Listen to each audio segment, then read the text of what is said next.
Hi everyone, welcome to the Random Tales vlog. And today we are here for another random story. And I am going to highlight today my life as a private school teacher here in the Philippines as we adopt to the new normal of education and as we do um, distance learning through online learning. So I have just prepared everything that I need to prepare for the day, and I am actually ready for school. So even if we are conducting the classes online, we still have to go to school because we have to make sure that we have a stable internet connection throughout the day. And basically, I am ready to leave. I just actually reviewed my PowerPoint presentations and my lessons for today, and I'm ready to go.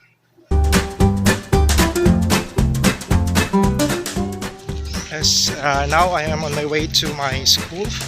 I just actually walk going to school because my apartment is just around 200 meters away from my school. So I think it's just a 5-minute walk.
So our day here normally starts with a device and wellness check-in. The class advisor usually have a conference, video conference with the students to check how they are doing, how their devices are doing, to check if they are ready for the day. So I have a couple of devices here that I use for online teaching. Of course, the basic one, the laptop.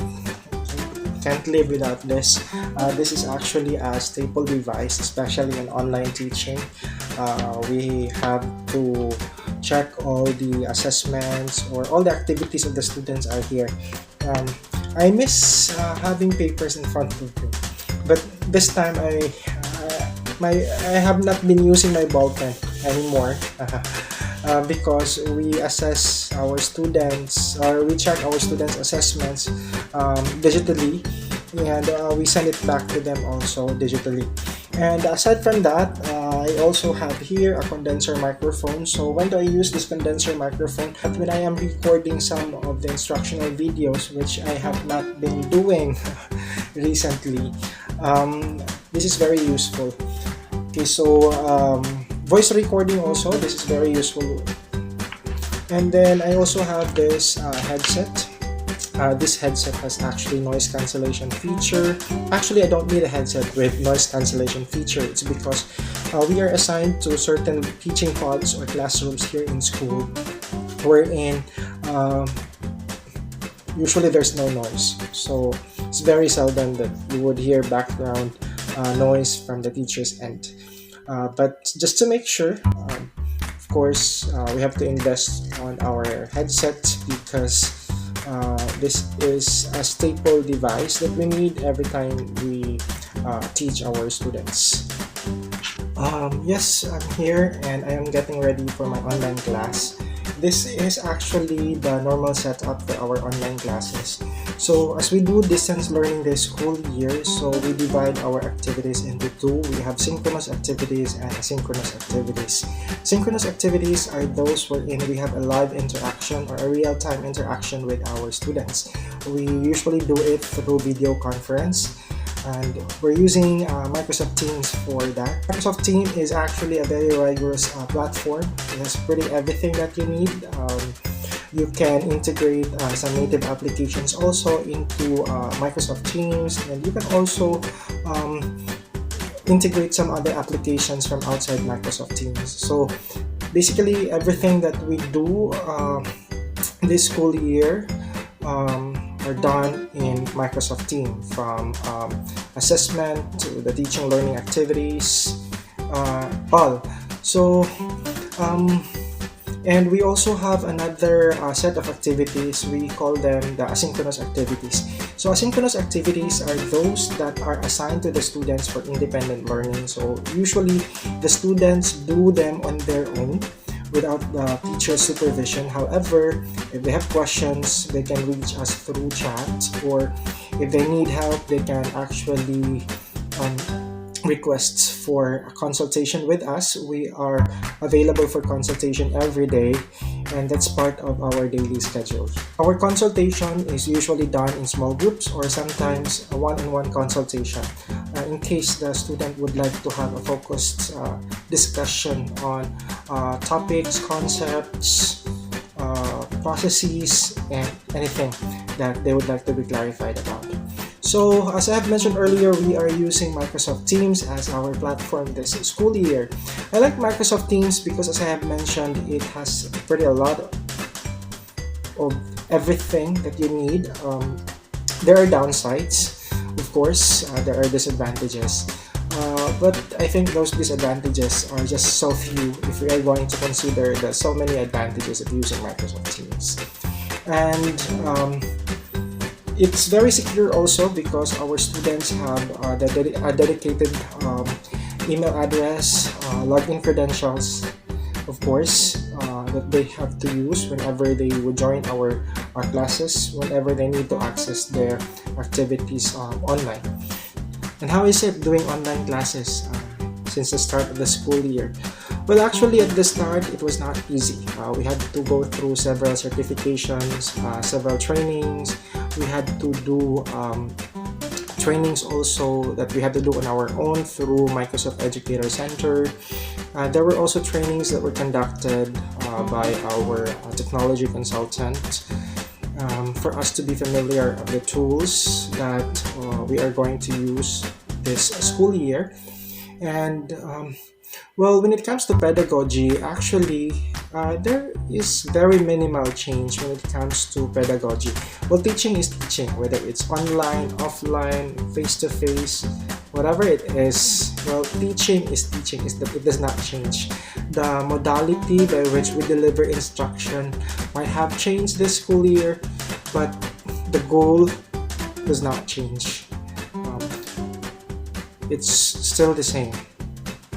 So the adjustments that we had to go through were more on the usage of technology, especially on using technology for us to be able to attain our learning objectives, for us to be able to meet the learning standards, and to make sure that we won't shortchange our students throughout the school year. And so far, we have already finished a couple of months, and I could say that it has been a very good ride. The students are very cooperative also.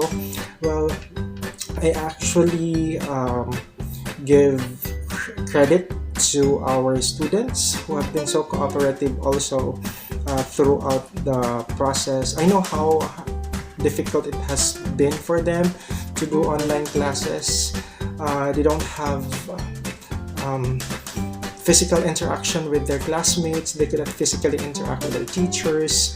That must have been very challenging, but they're trying to cope up, and that's actually a very good thing. So this afternoon we are going to talk about, we're going to start with the second module, which is all about revisiting concepts and ideas related to world religions and belief systems, and politics and governance. Okay, so this afternoon we are going to focus our discussion with comparative religion. Okay, so these are the objectives that we are hoping to target this afternoon. So at the end of this lesson, you will be able to define comparative religion as a field of study or discipline.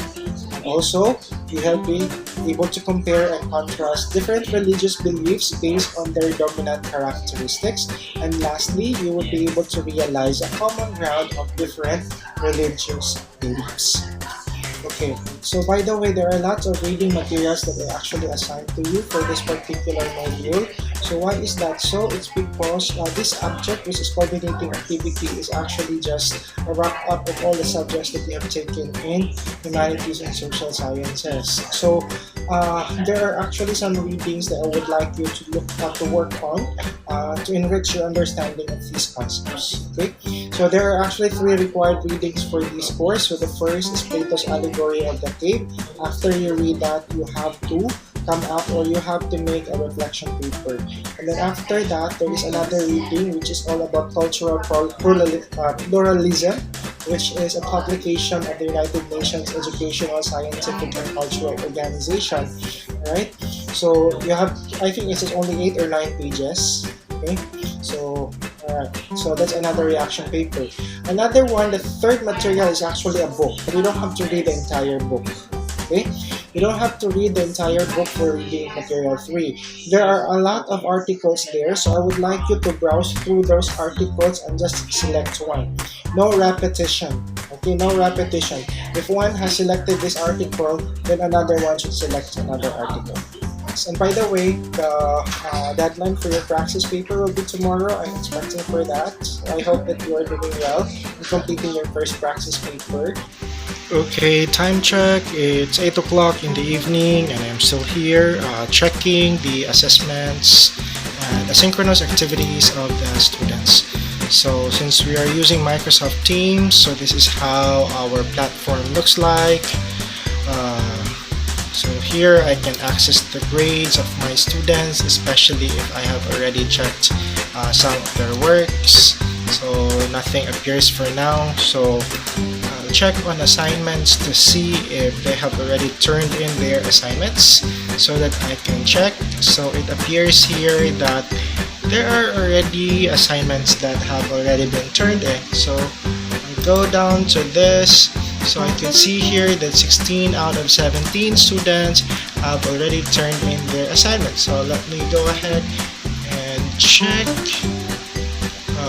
There we go. So here. So in this assignment or in this asynchronous activity, I actually asked the students to come up with or to identify the research topic that they would like to pursue. And there we go. They have to narrow it down to a specific topic. So let me see. Alright, that's how it looks like. Okay, so I need to leave a feedback to my students so that they would be able to improve their work. So that's what I need to do. I think I have 65 of that, so I have to leave one feedback for each for each assignment that is submitted. Okay, so that's it. Thank you very much for tuning in and thank you so much for following the Random Tales vlog. I really appreciate it and I hope to see you again next time. Thank you. And if it is your first time to be here at the Random Tales vlog, please do not forget to subscribe and you can also hit the notification bell so that you will be notified as soon as a new video is uploaded.